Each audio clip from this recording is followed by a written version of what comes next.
Muito obrigado por você ter aceitado o nosso convite para vir.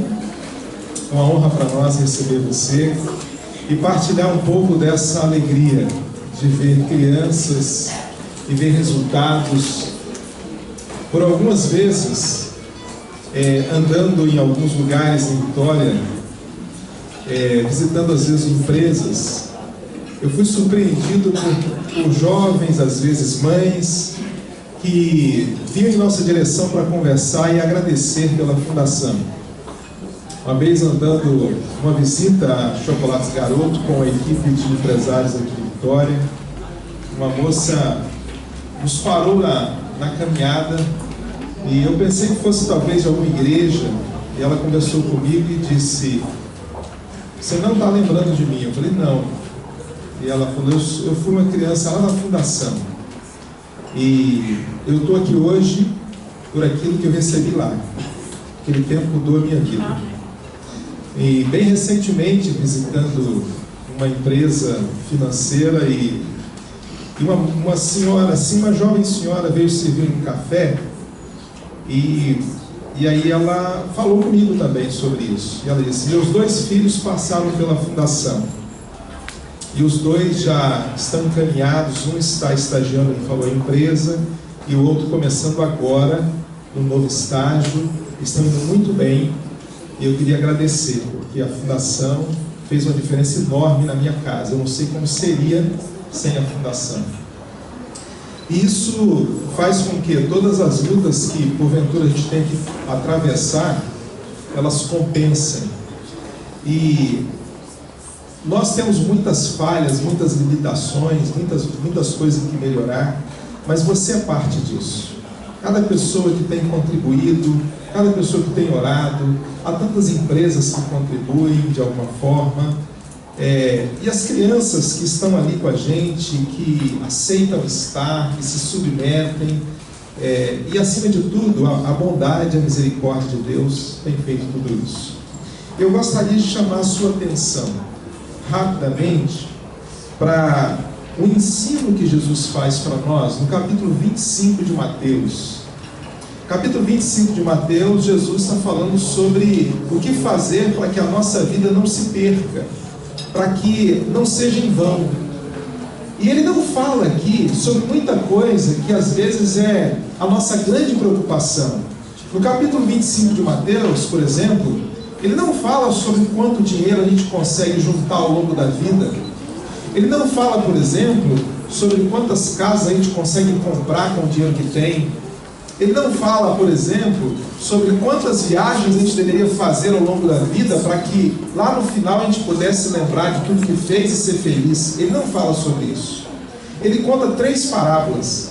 A primeira parábola, ele conta sobre virgens que eram prudentes e outras que não eram. E fala sobre o cuidado de sermos previdentes na nossa relação com Deus, de darmos atenção à nossa vida espiritual. A segunda parábola, ele conta sobre homens que receberam talentos, 3 homens diferentes, e aqueles que foram cuidadosos e um que não foi. E com isso ele está chamando a nossa atenção sobre tudo que está em nossas mãos, as oportunidades que temos, as coisas boas que temos e como temos usado. Cada pessoa no universo, cada pessoa no mundo, ela tem talentos nas suas mãos, oportunidades nas suas mãos. E a última parábola, Jesus fala sobre o final dos tempos. E ele fala que haverá então um julgamento em que Deus vai separar 2 tipos de pessoas. E de um lado estarão pessoas a quem ele dirá assim: "Vocês são muito bem-vindos aqui na casa do Pai." Ele está falando sobre a vida eterna. "Porque eu tive fome e vocês me deram de comer. Eu tive sede e vocês me deram de beber. Eu estive nu e vocês me vestiram. Eu estive preso, vocês me visitaram. Eu estive doente e vocês cuidaram de mim." E ele conta que essas pessoas vão ficar meio intrigadas. Mas como assim que nós fizemos isso? Quando foi que isso aconteceu? E a resposta de Jesus será, segundo ele mesmo disse: "Vocês fizeram isso a mim, quando vocês fizeram isso a uma das pequenininhas crianças necessitados que vocês encontraram." esse texto é um texto que mexe muito com a gente, porque claramente fala para nós que, do ponto de vista de Deus, a fé que nós temos, a religiosidade que carregamos, ela necessariamente precisa se traduzir no cuidado uns com os outros.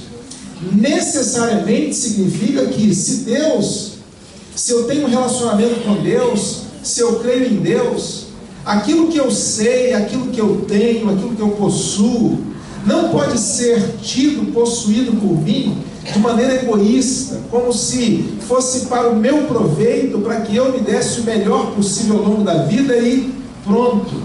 Não, Jesus está dizendo que não é assim. Está dizendo que no meio da injustiça dessa vida, cada um que nele crê é responsável por usar o que tem nas mãos para o benefício daqueles que não têm. Não é que quando a gente faz isso, Deus então agora abre as portas por isso, mas o que Deus está dizendo é que aquele que tem fé nele para estar com ele eternamente é aquele que manifesta essa fé cuidando das pessoas, servindo, dando-se pelo outro que precisa. Há muitas formas de fazer isso. Há muitas maneiras de nós servirmos pessoas. Nós podemos servir pessoas, inclusive, que são muito abastadas, têm muitas coisas, porque há muitos tipos de necessidade, há muitos tipos de carência. Há pessoas que têm tudo que precisam materialmente, mas são carentes espiritualmente, emocionalmente. Mas nesse mundo abundam, são muitas as pessoas que não têm o necessário para viver com dignidade. São muitas as pessoas que não têm as chances que precisam para construir um futuro melhor. São muitas as crianças que precisam de apoio para que possam realizar ao longo da vida o melhor que lhes é possível. E a fundação é uma opção, é um caminho, é um braço para que a gente atenda a estas pessoas, para que a gente sirva a essas pessoas. A fundação é uma oportunidade que a gente tem de alimentar Jesus, de vestir Jesus, de cuidar de Jesus. É uma oportunidade que a gente tem de se tornar na história de alguém uma pessoa que fez completa e total diferença. E Deus, em Cristo, nesse texto de Mateus 25, está nos dizendo que esse não é somente um convite para nós. Esse é o nosso dever, esse é o nosso chamado.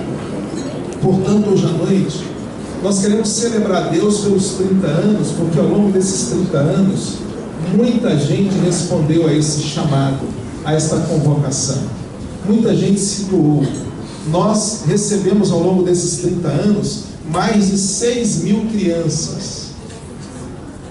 No próximo ano, a gente quer ampliar e receber mais crianças do que esse ano. Mas precisamos de mais pessoas que entendam que a fé que tem em Deus precisa se traduzir também em cuidado com aqueles que necessitam. Louvamos a Deus porque, a despeito de todas as nossas limitações, coisas muito boas têm acontecido. Mas diante dele, cremos que coisas ainda muito melhores podem acontecer. E nós desafiamos você que veio hoje nos apoiar, veio agradecer a Deus, que está nos apoiando, trabalhando conosco. Junte-se mais ainda a nós, sirva ainda mais, traga outras pessoas para conosco trabalhar, contribua mais com a sua presença. É muito diferente a gente ouvir falar da fundação e a gente ver essas crianças aqui. É muito diferente. É muito diferente a gente ouvir do que aconteceu e a gente ver acontecer. E poder estar aqui, estar com elas, estarmos juntos, é uma oportunidade. No próximo domingo pela manhã, no nosso culto matinal, nós teremos de novo o grupo de crianças da nossa fundação. E também vamos celebrar a Deus com as crianças da nossa igreja e com as crianças da fundação, por esses 30 anos e por tudo que Deus tem feito. E eu gostaria de convidar você a se tornar não só um contribuinte, mas alguém comprometido com a nossa fundação.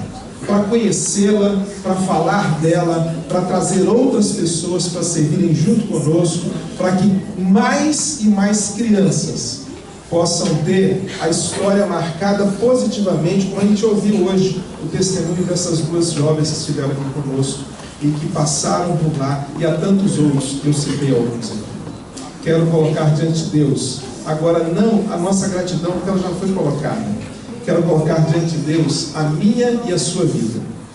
O quanto você entende que Deus tem colocado nas suas mãos algum recurso e que você pode, mais e mais parte dele, vestir, cuidar, alimentar quem precisa.